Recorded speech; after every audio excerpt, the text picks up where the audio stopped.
all the way back to the emergency room. The guy's following out. Oh, my $7. I don't care about a tip. I want my $7. So we get all the way back there, and they're ready. And the wheelchair guy pushes me in the corner in like a waiting area, and the other guys, the taxi guy's just kind of standing, looking around, and I'm like, come here, come here, come here. He's like, dude, I can't help you. I don't know what to do. I thought I had money on here. I have no cash on it. I have nothing now, apparently. Can I get your number? Can I get your phone number so I can call you later and get your address, and then I can mail it to your address? And how are you going to mail it to me? I go, well, you're going to give me your address. I'm going to mail. Oh, we can't do that. We don't do that. You have to pay now. And I'm like, well, we're out of luck. You know, there's nothing I can do. Meanwhile, they're calling me. It's time to get checked in. And the guy's wheeling me to the emergency. I just kind of turned around and go, like, and then he just kind of went and walked out. And I kind of felt really bad. I did. I was kind of embarrassed. And then I'm up there where I'm with the nurses getting ready to, you know, trying to tell them what was all going on. And I'm like, where the fuck is the money? I had money in that card. Where did it go? So all this stuff is going through my head. Anyway, I'm glad I brought that paperwork. I gave it to them. These are the meds I'm on. This is the last time I was checked up. Last time I had my blood sugar, blah, blah, blah. Okay, and they quickly checked me in, blah, blah, blah. They got me into an emergency room, put me on a gurney, which I spent the rest of my prison stay in this hospital on that damn little gurney bed. One of those, you know, they lock in and they go, and the legs go up, one of those damn things. So, so they put me in there, and of course, when you're new in the emergency room, it's like you entered the hornet's nest, and there's all these nurses and doctors. What's going on? Okay, you know, your legs are swollen. Yeah, I know. Well, what was the last medicine you took? It's on the paper. I can't find it. Well, that guy has it. You know, it's like that, and he goes, are you in pain? I'm like, yeah, I'm in pain. That's why I'm here. There's something wrong with my damn leg, man. Or are your legs really this red all the time? Yeah, they're red because I got no circulation, and then my bottom of my ankles are red. That doesn't sound natural. It is natural if you look it up. I mean, a lot of people live like that. So they finally came in and they go, okay, we got something for you. We're going to inject this in you. That should calm you down a little bit. Okay. Morphine, my loving morphine.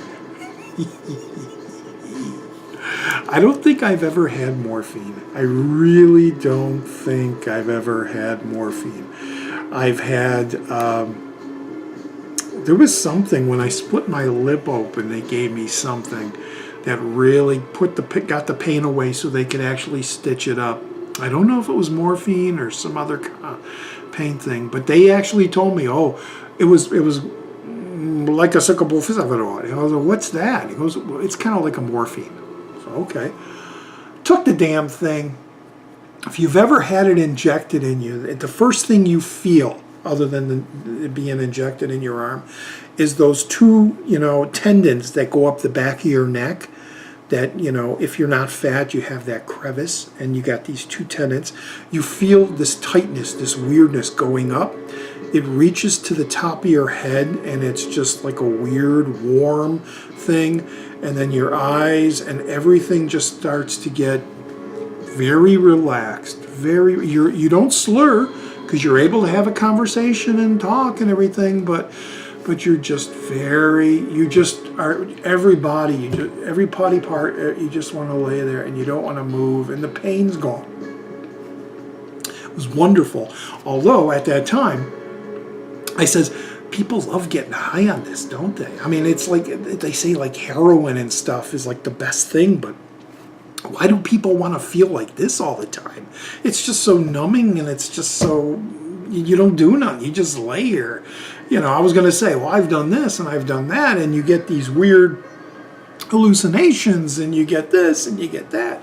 And this is just like, they inject you and you become just this wet rag hanging over the sink, and I just can't move. I'm just, wow, but I feel good. I don't feel a damn thing. Morphine. So anyway, they end up, you know, sending me down to X-ray. They X-ray my leg. They give me a CAT scan because I said that I had a, where's the damn thing? Oh, I'm all bruised up here.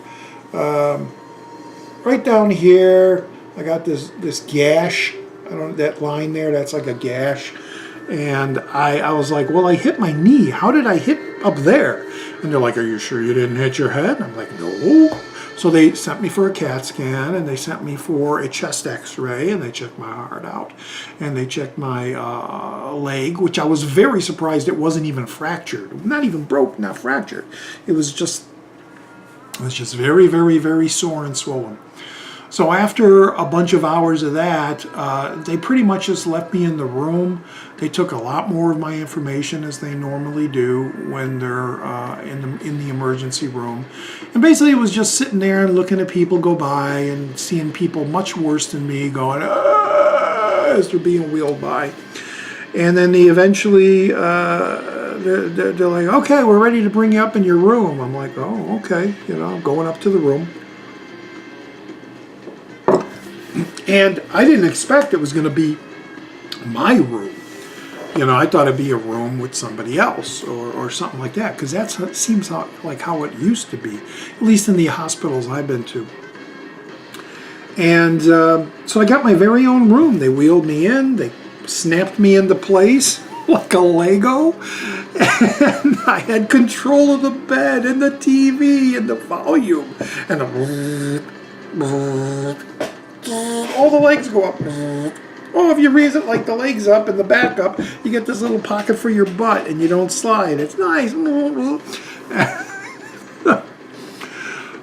The trouble with those beds, I'll just say right up front, is that all you have is this thin, wafer-thin sheet between your back and the leather padding of that mattress.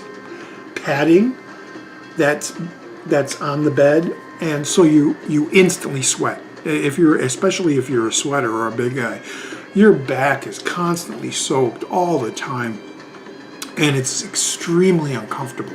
And especially with me, because my leg was so screwed up, I couldn't turn on my sides. So all 5-6 days I was there, I had to sleep on my back, which is the worst thing, which probably helped supply the dreams and hallucinations I had, which I'll go into a little bit later. So, it was Saturday. I met all the nurses. They all came in and did their basic routines. You know, they got to do all the primary, the blood pressure, take the blood work, the blood sugar, the temperature, you know, everything they always do within they did blood. I already said blood pressure, and then you know, they leave you and you're in there until you're in there, and you go, oh, here's the remote. Let's see what's on, and you got 30 channels, and the only thing worth watching is MeTV. You know it's going to be a bad stay when that's all you're going to watch is old reruns of Andy Griffith and Leave It to Beaver. You know?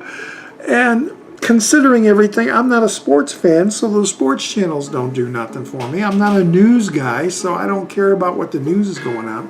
I'm not a fisherman. I don't want to see no fishing show. And then they have those other little channels that welcome to the hospital. These are the channels on your TV. And if you need room service, call this number. And so you have those channels. And then you had all your TBS and USA and stuff like that. This hospital visit of mine made me appreciate Law and Order, because I've never watched that show and I heard so much good stuff about it. Is it always Law and Order, or was another one? Special Victims Unit, or so. I think there was a bunch of them.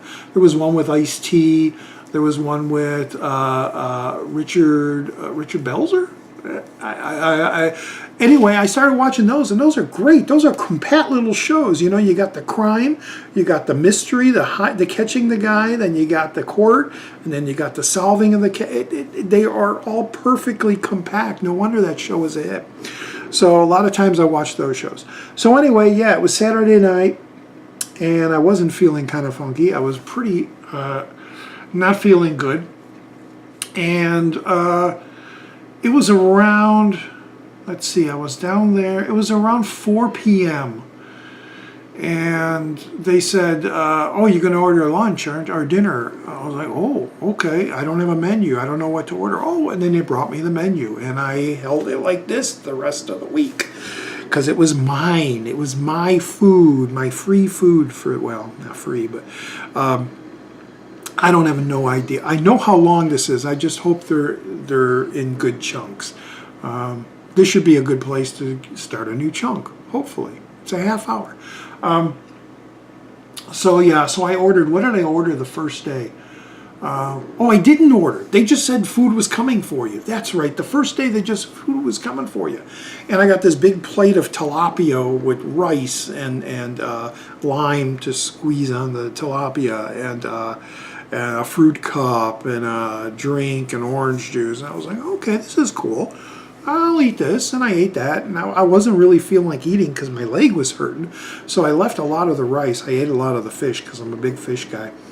And then I just laid back, and that was it. It was ready to watch I Dream of Jeannie, Bewitched, MASH, All in the Family, the later last season with the little girl, which I've never really seen. And there was a few episodes that were pretty damn touching. I was like, I never watched this season. Yeah, Mike and what's her name getting a divorce and all that stuff. Pretty interesting stuff, especially since I've never seen that final season. I've seen Archie Bunker's Place, but I've never seen the final All in the Family, which was really, at least it was something I never saw. And Hogan's Heroes, and then Wings, a bunch of shows I've seen, but I haven't seen in such a long time. And then later in the night, it was Twilight Zone, Alfred Hitchcock, Carol Burnett Show, just stuff like that. And there were 2 channels that I would alternate back and forth for those old TVs like the Jeffersons and stuff like that. And then when I couldn't find anything on any of those, then I would go to like TBS or something like that, or they would play AMC. I think AMC played Shooter. There was the new premiere to the Shooter television show. And they were playing the original Mark Wahlberg movie, and they must have played it like all day. Like once it ended, they started it again, because every time I went by that damn channel, all day it was on. And then the next day it was tonight it was Twister. Today, all day today it was Twister. And then the other night it was something else. But I ended up on Law and Order, and so I watched that. And then I go back to those MeTV type shows. So. But around, this is my first night there, around 10-ish, 11, they come in, and they've been coming in and going, giving me pills, giving me shots, checking my vitals, all that stuff. And they're like, how's your pain? On a scale of 1 to 10, how's your pain? And I'm like, well, when I get up to go to the bathroom, it's like excruciating because I can't bend it, I can't stand on it. When I'm laying in bed, especially after I've gotten up for about an hour, it just throbs. And I get these sharp needle points in there. And so I says, it's about an 8, 9, 10, right in there. Okay, we'll come back with something. They came back and they brought wonderful, wonderful morphine. My wonderful morphine was back. And, if you can try to picture this, I'm all alone in this huge room. In fact, one of the nurses, a couple days later, said this is like what they consider the penthouse suite. It was huge. There was this bed, and then you had to take like 10 steps before you even got to the bathroom. And then if you passed the bathroom, there were 5 steps to get to the couch, where if you wanted to sit and look out these big windows at the sky and everything, you had that. And then going back to the bed, you had like another 5 steps before you even went out to the hallway. It was huge. And in front of me, instead of just a wall and the TV hanging on the thing, there were all these cabinets. It looked like a kitchen cabinet set. There were all these, drawers and things that opened and up above things. And then the area like that would be cut out, there was a TV there. And then over to the right, as I'm laying in the bed, like I said, the bathroom was there. And if the bathroom door was open, it kind of gave the sense, especially when I would look over, there's a door there. Why is there a door there? What's behind the door? Not thinking it's just the window that looks outside. And it was like sleeping in an office building. Okay, they injected me with the morphine, and again, there's that feeling. And the lady says, "You okay?" "Okay." "Oh, good night. Have a good night." And I'm like, "Is anybody else going to be coming in to take my blood or anything?" No, we're good. We'll get you in the morning." "Okay." "Oh, can you close the door?" "Close the door." "Okay." So it's nice and dark in that room. But I got the TV on, and it's glowing. And I'm laying there, and my hands are to my